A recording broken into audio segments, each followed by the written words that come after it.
Welcome back to the Gentleman's Gazette. Today's video is about 18 must-have items every gentleman should own.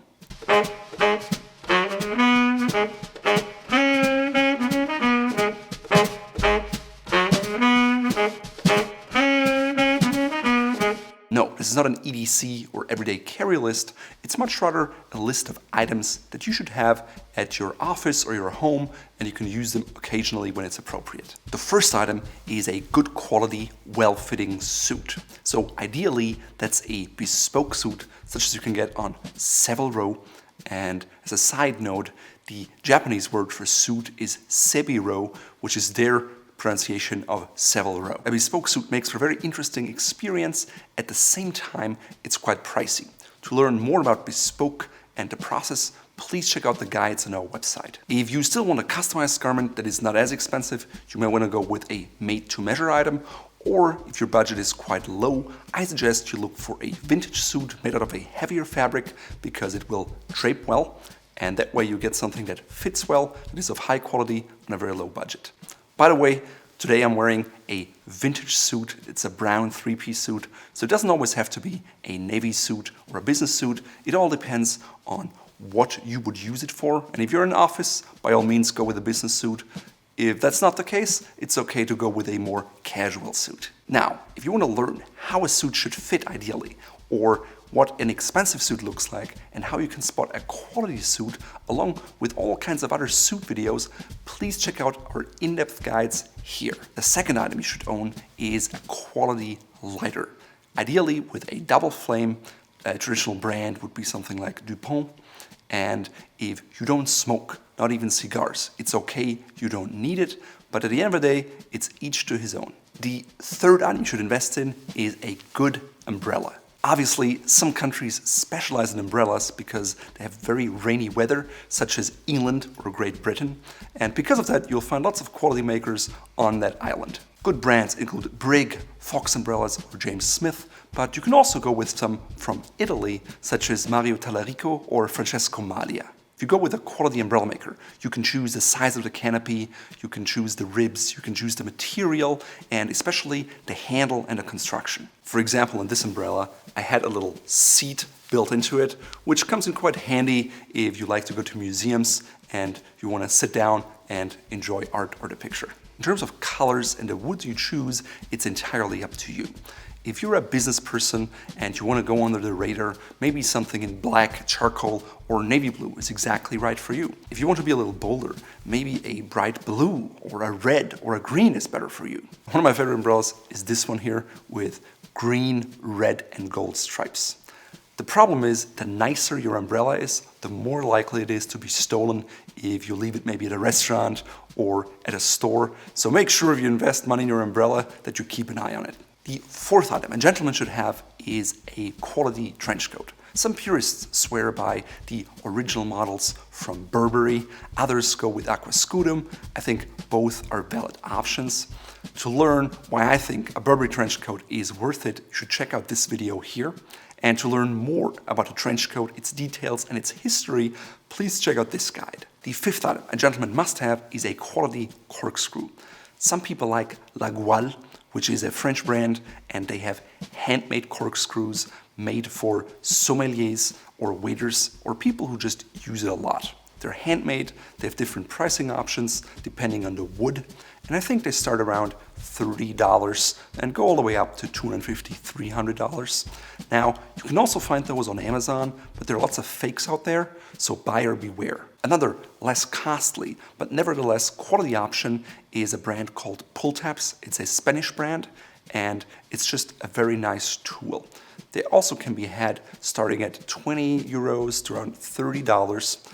And a good brand to buy them from online, in my experience, is Pultex. The sixth item a gentleman should invest in is a linen handkerchief, or ideally several linen handkerchiefs. You can either wear them as a pocket square, such as these ones from Fort Belvedere, or you can use them to dry your tears, to polish a glass, or to do something else. To add a little more detail, we offer our linen handkerchiefs with an initial, and traditionally a gentleman would choose his first initial. That way, if he would hand it out to someone, especially a lady who maybe needed it for tears or something else, they would remember who they got it from. The seventh item a gentleman must have is a good quality fountain pen with a gold nib. If you've followed the Gentleman's Gazette, you know that my journey in the classic gentleman world started with fountain pens, and to this day I still own a few, even though my collection has slimmed down from over 100 to just 3 or 4. When it comes to confer gravity on a piece of paper, there's simply nothing like a good fountain pen because it's very smooth. It gives your handwriting a very distinguished, sophisticated look that can't be replicated with a ballpoint pen or a rollerball. If you want, you can have your initials engraved on the cap, which makes it more personal. At the same time, you won't be able to sell it, and that should not be the idea. You should rather try to pass it on to a loved one or a child. The only problem with fountain pens is that once you have one that you like, you always invest in more of them and you quickly become a collector. To learn more about fountain pens and to see whether it's worth to invest in a Montblanc Meisterstück, please check out this video here. The eighth item you should invest in is a quality toolbox with quality tools. No matter if you own a home or if you rent, you'll always need some tools. It could be things like installing a dishwasher, maybe hanging a picture, or just measuring a piece of furniture so it fits where it should fit. Sometimes people swear by certain brands, such as Stanley, DeWalt, Milwaukee, or Bosch. At the end of the day, you'll have to figure out what is an acceptable amount of money to spend on a tool.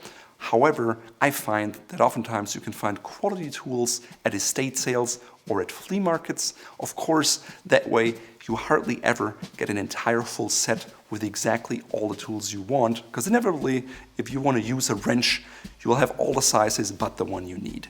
9. Invest in a real camera. By that, I mean something where you can adjust the ISO, the shutter speed, and the aperture manually, so you can take exactly the picture that you want. It doesn't necessarily have to be a film camera, and personally, I used to have film cameras, even nice Leicas, but I just would never use them. And if you don't use your camera, it's worthless. Because of that, I only use quality digital cameras. I like to exchange lenses to get exactly the look I want, whether it's a portrait, a landscape shot, or maybe a zoomed in shot on an eagle while in Alaska.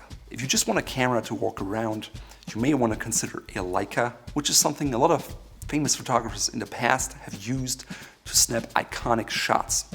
And while the quality is very high-end, most of them are manual focus, so you have to like that. And the quality, however, is really top-notch, but that also comes with a very high price tag. Personally, I invested in good Nikon lenses, and so I stick with that brand. And right now I'm using a Nikon D850 camera.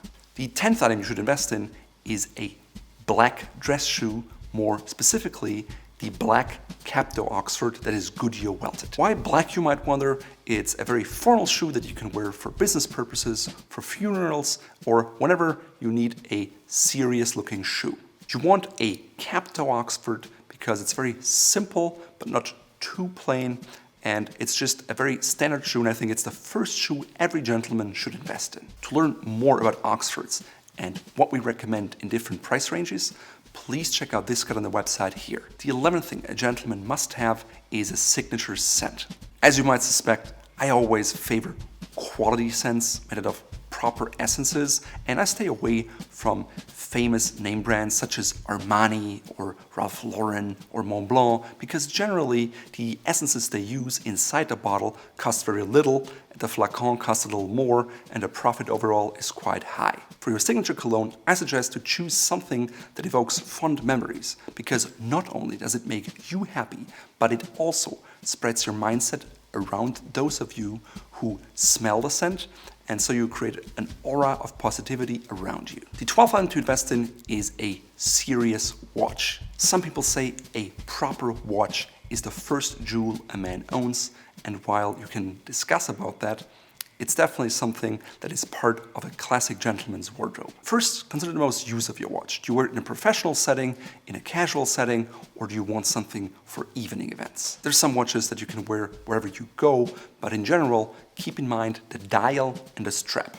For example, for professional use, go with an uncluttered, clear dial that is light-toned and maybe a leather strap. An evening watch, on the other hand, should have a dark dial, and you can go likewise with a leather strap. If you want more of a weekend watch or a chronograph or a dive watch, you should go with a steel band and something that you simply enjoy looking at. Just like with many items on this list, specifically shoes, you should always invest the most money you can into a good watch because it can be handed down to your loved ones. At the same time, you shouldn't go into debt over it, so just find something that works for you. As a side note, if you're not into wristwatches, consider a pocket watch, which gives you a vintage, elegant look, and at the same time, you can get comparable watches made of solid gold at a fraction of the price you'd have to pay for a wristwatch. The 13th item to invest in is a bottle of vintage port.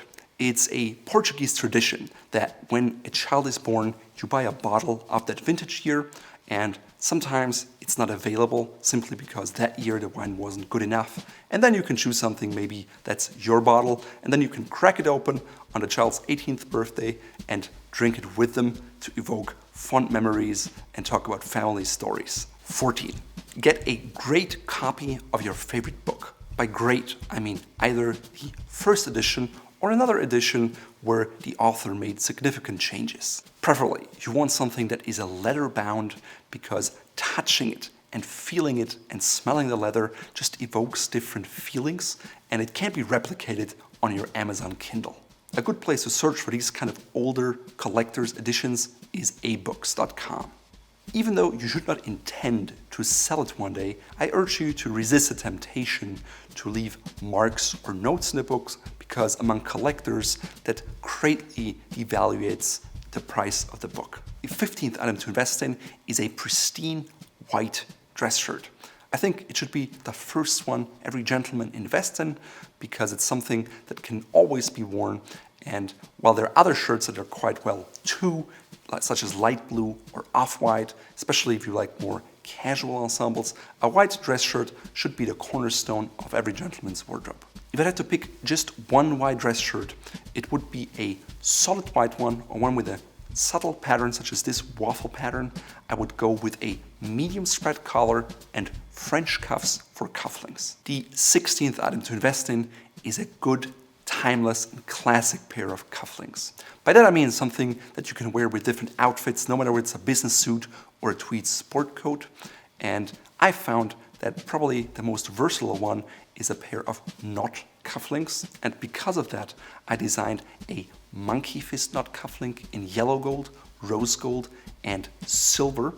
And it's an investment, but at the same time, it's something that you can hand down to your children when you're not around anymore. Until then, you can enjoy the pair of cuff jewelry on your shirt wrists and earn compliments for them as you go. The 17th thing every gentleman should have is a quality belt and a quality pair of suspenders.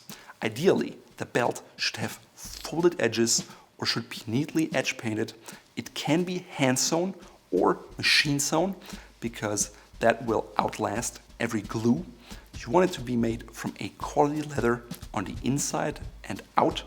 And ideally, you should always match the color of your belt to your shoes. While belts are great, suspenders definitely have their place, especially the ones that you button in, especially for evening wear, or if you maybe have a little bit of a belly, or if you like your pants looser around your waist, because with suspenders, they hang from your shoulders. And so no matter how much you eat, you can always have a comfortable pair of pants all day. Last but not least, the 18th item I think every gentleman should have is a signet ring or a pinky ring. Now, some people may disagree with me, but I think a little pinky ring is just a very elegant thing that a gentleman can wear. And just like with fountain pens, once you have one, you'll likely create a collection. It doesn't have to be solid gold, and it can be sterling silver. You can go with stones. And if you have a family crest, by all means, put one on. If you don't have one, that's no problem, just go with a plain stone. To learn more about signet rings and pinky rings, please check out our in-depth guide on the website here. In today's video, I'm wearing a three-piece suit, and it's in fact a vintage suit from Mario Caraceni. It used to be very expensive. I got it for a very small amount, and it still fits me quite well. Of course, the fit is not perfect because it wasn't made for me, but because the fabric is heavier, it drapes well.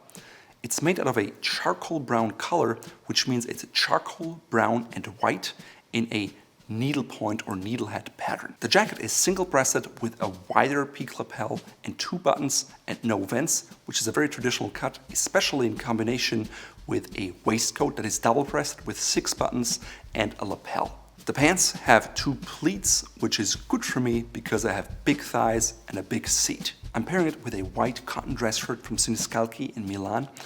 The fabric has a light waffle pattern, which breaks things up and it's not just like a regular solid.